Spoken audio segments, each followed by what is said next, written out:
speaker is the current International United Nations volunteer as Associate Field Officer with UNHCR Cotabato Field Office. Ladies and gentlemen, let us all welcome our guest speaker, Mr. Guido Gabelli, who's still single.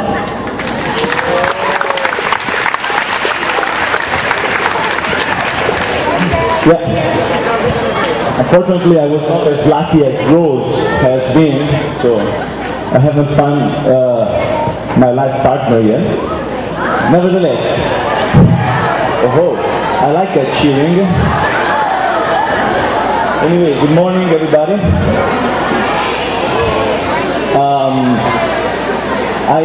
Just a few words about me. I come from Italy, and my name is not Guido but Guido, which in your language is pronounced Guido. And as I've learned just this morning, usually in the Philippines, Guido is the name of the bad guy in the movies. So hopefully I will, through my speech this morning, I will convince you that not all Guidos are bad boys. Now, let me just thank all the organizers of this morning's event, and not only them but also you guys for being here. And before starting to speak, I would like to ask you a question. And my question is, now you will graduate from a very excellent school, as the PLP president was reminding us earlier on. So I guess you all have career expectations. I mean, you want to be someone, not only doing something. So my question for you would be, how many of you, and I mean you have to answer, how many of you would be ready, as soon as you finish the school, to leave Manila and head back to a very rural area and spend time there working in a village? How many of you? Raise your hands. That's very few. Okay. You're really ambitious, guys. I don't know if there's space for all of you in the hospitals here in Manila. So I counted 10 hands up. And I will ask you a second question. How many of those 10 people, which were all in the back rows, by the way, how many of those 10 people would be ready to go and work in a village in Mindanao, in Cotabato?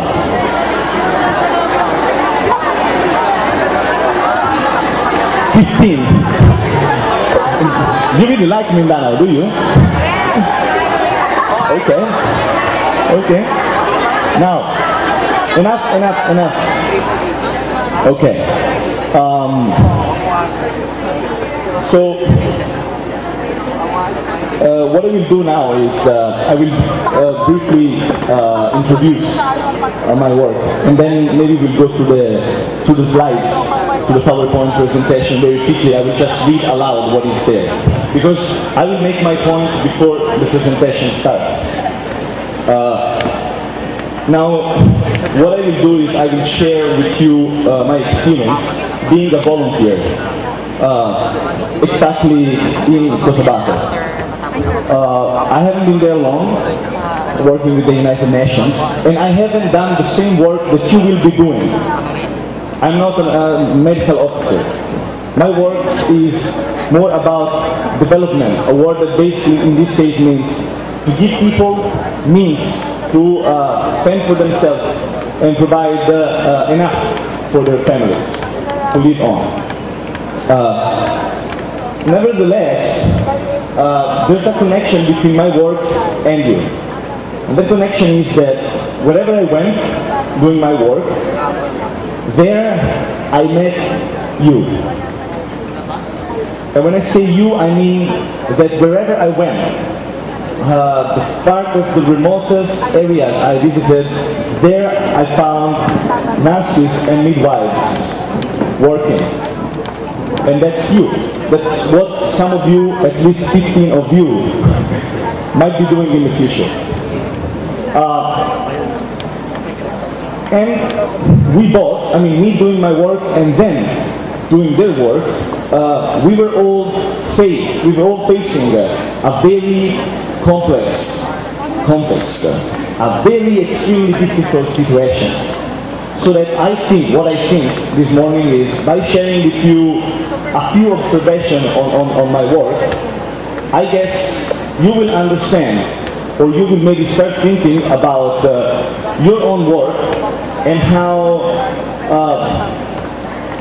not easy it might become. And I'm sure that even though not all of you want to go to a very troublesome area, all of you want to do good. I'm sure of this. I'm sure you all want to do good. And you also think that it's simple. I mean, I'm a doctor, I'm a nurse, I'm a midwife. You know, I know things that can cure people. I just go out there and I make good. I'll do good. You know, I'll make people feel better. I will improve their lives.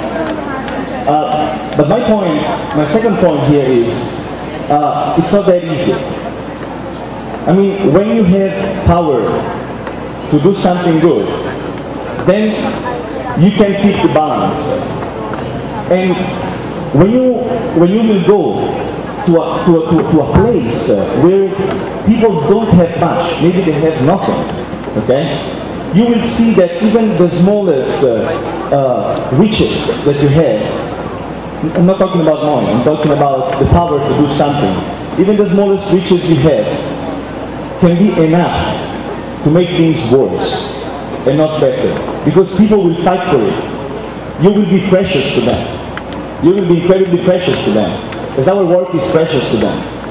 And when you are precious, then people want you. Now, can you maybe move to the next slide? I mean, that one was just a few words about me, but anyway, let's go through. This is the place where I work. Now, I'm sure you have no idea what, unless some of you is from Cotabato, I'm sure you don't know these names, and you have no idea where this is. It's intentional. I didn't put the full map, because you have to think about this place as just a place with many poor villages. That's all it is. Can be in Cotabato, can be elsewhere in the Philippines, can be anywhere in the world. Next. So, as I said, now we'll go quickly through the slides, and I will just read aloud and maybe make a few comments about the content. In this case, what we were doing in this village was, these people had been displaced, which means they had to leave their houses because of clashes between armed groups. Okay? That happens often in Mindanao. It's not only major war like it was in 2008, but basically every month, even every week, somehow the violence erupts and hundreds of people lose their homes and they have to flee and they have nowhere to go. And that's our work, because I'm working with this specific part of the United Nations that helps people that have lost their homes, that are displaced, that are very often left with nothing. Okay? UNHCR, High Commissioner for Refugees. These people need any sort of assistance, not only medical, any sort of assistance, especially when they go back to their villages that have been abandoned such a long time before. When they go back with everything to build from scratches, when they go back and the only thing they're sure of is that maybe they will get displaced again because the fight is not over. Okay? So our job there is to try to make their life better and more stable. Now, how do you do that? I mean, basically, you're speaking about a situation where things change overnight. Okay? So in this case, what we were trying to do was to give something to them and to give it in a way that it will basically stay with them in any sort of conditions, something that will help them earn the little that they needed to survive, and that will stay with them no matter what the future has in store. So, we'll go to the slides now, and I will read aloud. When I finish, you can move to the next, okay? I would say next anyway. So, the first one was just me talking with an old village leader. It was the first time we were in that village. Exploring the village reality. So, with our local implementing partners and the inhabitants of the village, we draw a social map that will allow us and them to share the same idea of their village and its needs.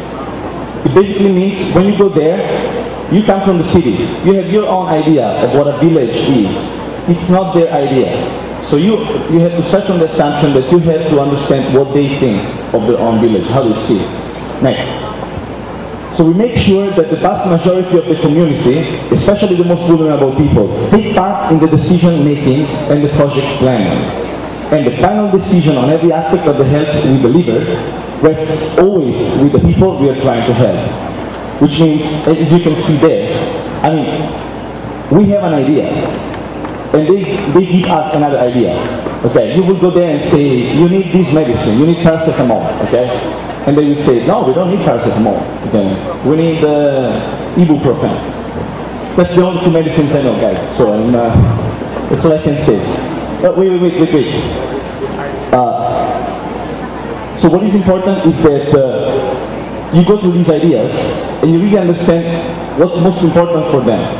And they will tell you, provided you spend enough time with them, and you make sure that the whole village is there. When I say the whole village, I mean, if there are 700 people in the village, you need 700 people to be there and express their own opinion.